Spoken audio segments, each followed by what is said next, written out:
Alright guys, welcome back to the channel. Thank you for checking the video out today. We have more PlayStation news, rumors, and leaks to go over and cover here today. So before we dive into these topics, do me a favor. If you end up enjoying this video or finding it informative, be sure to leave it a like. And if you are new here to the channel, please consider hitting that subscribe button as well.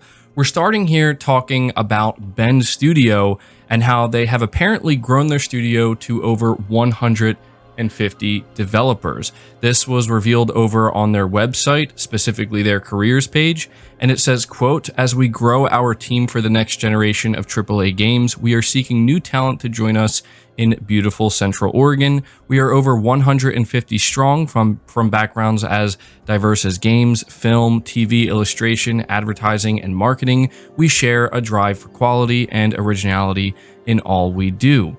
So I wanted to just mention this to everybody because we know that Bend Studio did announce they're working on a new AAA IP for PlayStation 5 last year. And since then, they've clearly been hard at work growing the team, bringing on more talent. And considering they have over 150 developers now, and it's probably going to continue to climb, it sounds like whatever this game is really is going to be quite significant and pretty big. I mean, Days Gone, in my opinion, was a great game. Definitely a bigger AAA title, and while a lot of us are or were hoping that we would get a Days Gone sequel, I think it's still just as exciting to kind of see what Bend Studio can do with a brand new IP, especially now that they can take everything they've learned with the development of a big AAA open world title like Days Gone and apply that to this new IP. So I figured I would let you guys know about that. Moving on though, we're talking once again about Final Fantasy 16, specifically how it was seemingly revealed in some PlayStation 5 marketing material that it's going to be a PlayStation 5 exclusive for 6 months. Reading from PlayStation Lifestyle, it says when Final Fantasy 16 was originally announced, we knew it was only going to be exclusive to PS5 for a limited amount of time. But now a new trailer has suggested exactly how long that exclusivity period will be. The trailer focused on recent and upcoming PS5 games as well as some of the console's accessories, and Final Fantasy 16 was one that made an appearance. According to a statement at the bottom of the screen, Final Fantasy 16 will be exclusive to the PS5 for a period of 6 months, which would mean that a release on other platforms would come at the earliest in December of 2023. At the moment, Final Fantasy 16 has only ever been confirmed for PS5, and it's unknown what those other platforms will be. It's worth mentioning that while the last PlayStation exclusive Final Fantasy game, Final Fantasy VII Remake, was eventually released on PC nearly 2 years after its release on PS4, this game has never been released on other consoles. It wouldn't be too far of a stretch to assume that Final Fantasy 16 may never come to Xbox consoles either. And that's the thing here, is we know that Final Fantasy 16 is going to be releasing on PC. It wasn't really clarified whether or not it was going to be like a day-and-date PC launch. Now we know at minimum it's going to be 6 months before it launches on PC, and some people are certainly speculating that maybe this does indicate it will end up releasing on Xbox as well. We don't know if that's going to happen or not, but it is worth looking at what Sony has been doing with Square Enix, specifically with Final Fantasy. And I'm going to be honest, if you're an Xbox player who was hoping to see Final Fantasy 16 release on the console, I wouldn't hold out too much hope because it seems likely that's not going to happen, but you never know. We're going to have to wait to get more information on this. But there you go. At the very least, if you are a PS5 owner and you're looking forward to Final Fantasy 16, that's how long it's going to be before it ends up releasing on PC. Next up, continuing to talk about Final Fantasy 16, we are now learning that the main story of Final Fantasy 16 will take about 35 to 40 hours to complete, but up to 70 hours if you want to pretty much experience everything. Coming from Gaming Bolt, it says Square Enix's Final Fantasy 16 is going to be a massive experience, whether you stick to the story path or explore the various side content.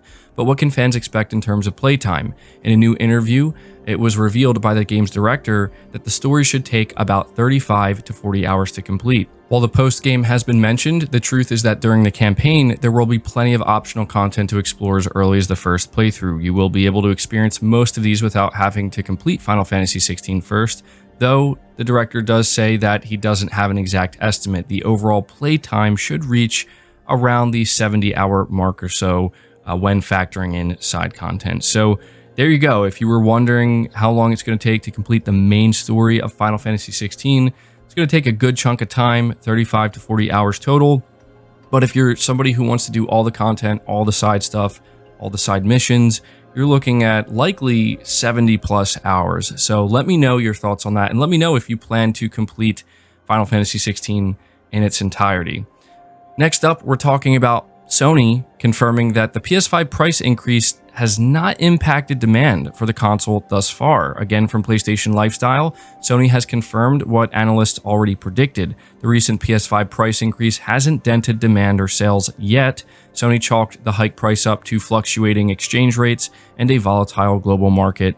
However, many expressed frustration over what appears to be a calculated move to increase the console's price in regions where Sony already dominates the market. As reported by Tweaktown via N4G, Sony's chief financial officer Hiroki Totoki said in the company's Q2 2022 earnings call that, quote, "So far, due to the price increase, we have not seen any dampening of the demand, but we have to monitor what will happen in the market going forward," end quote. Interestingly, Microsoft's Phil Spencer commented on the PS5's price increase by stating that he doesn't think it's the right time for the companies to raise prices considering economic pressures. However, he has since made comments that suggest Microsoft is toying with the idea of increasing the price of Xbox Series consoles. And it's worth noting that apparently the price of the Xbox Series consoles did go up in India. So yeah, this was something that I did think was worth mentioning because, you know, you saw the outrage, understandably so, when Sony has to come out and say, yeah, we're going to be increasing the price of the PS5 on pretty much everywhere around the world except the US. It's understandable why people would be upset, but, you know, at the time, analysts were predicting that, yeah, while it does, you know, kind of come off as unfortunate, it's not really going to impact anything at the end of the day. People are still going to go buy PS5s. It's not going to have a negative impact on the demand. And now we have Sony confirming that. The one thing I do want to mention here is the fact that Sony's chief financial officer does state that they're going to continue to monitor this going forward because they still maybe are a little bit worried that, you know, it could be a factor that could end up dampening the demand. And if there's one thing that's clear when it comes to Sony right now with the PS5 is that's the last thing they want. They want to make sure that the demand remains as high as it possibly can. And if they do anything that, you know, potentially gets in the way of that, they're going to likely reverse it. So there you go. Just wanted to give you an update on that. The final two topics, though, talk about God of War Ragnarok. We have some very, very good news here. The title from PlayStation Lifestyle reads, God of War Ragnarok side quest surpassing The Witcher 3's was a goal, says developer. Critics have showered God of War Ragnarok side quests with heaps of praise, but one particular comment has prompted a response from Santa Monica Studio developers. The Washington Post's Gene Park tweeted last week that the game's optional missions surpassed those of The Witcher 3 for him, which is quite a significant statement considering that CD Projekt Red, their game, earned unanimous praise for its side content, according to one God of War Ragnarok developer. Making optional content better than The Witcher 3's was literally the goal. The team doesn't treat it just as side content. Everything is crafted to enhance the world and player experience. This is what was said by exploration level lead Luis Sanchez, who also said that the team poured everything into every aspect of God of War Ragnarok. The Witcher 3 is one of my favorite games of all time, wrote the lead PI designer Anthony Demento, adding that making side quests better than The Witcher 3's was an actual goal that he set when crafting optional content. Quote, "It didn't seem possible, but that was literally the goal," end quote. So I had to take a moment to talk about this and relay this information to you guys, because not only is it just interesting to see how well The Witcher 3's side quests and missions hold up even after all these years, but we are hearing from Ragnarok developers that for them, that was actually a goal they set for themselves. And, you know, that is something that you love to see, right? I mean, there's no doubt that CD Projekt Red did something amazing with The Witcher 3 as a whole, but they seemingly set the bar when it comes to side content. And to hear reviewers come out and basically say, like, this is the best side content and these are the best side quests I've experienced since The Witcher 3, that is huge praise for a game like Ragnarok. And, you know, I'm sure that the developers who created these side quests are feeling very good about themselves, because, again, that's a very high bar to clear.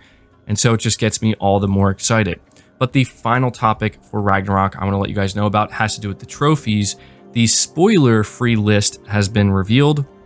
And so it says here that popular trophies / achievements guide writer Power Picks has revealed a spoiler-free list of God of War Ragnarok trophies, and they seem as easy as you've come to expect from Sony's first-party studios. Upon first look, the trophy list appears to be similar to 2018's God of War. However, this time around, players have over 70 accessibility options to choose from, and since difficulty doesn't affect trophies, it looks like this one will be very, very easy to platinum for the average player. That said, there are plenty of collectible-related trophies, so easy doesn't equal short and sweet. So I wanted to make sure to let you guys know that there are 36 total trophies for God of War Ragnarok, and as the article mentioned, none of them are difficulty based. There are going to be quite a few collectibles, so depending on what type of person you are, if you like to kind of hunt those collectibles or watch guides or maybe just try to find them yourself, you can look forward to that. But I have a feeling a lot of PlayStation players are going to be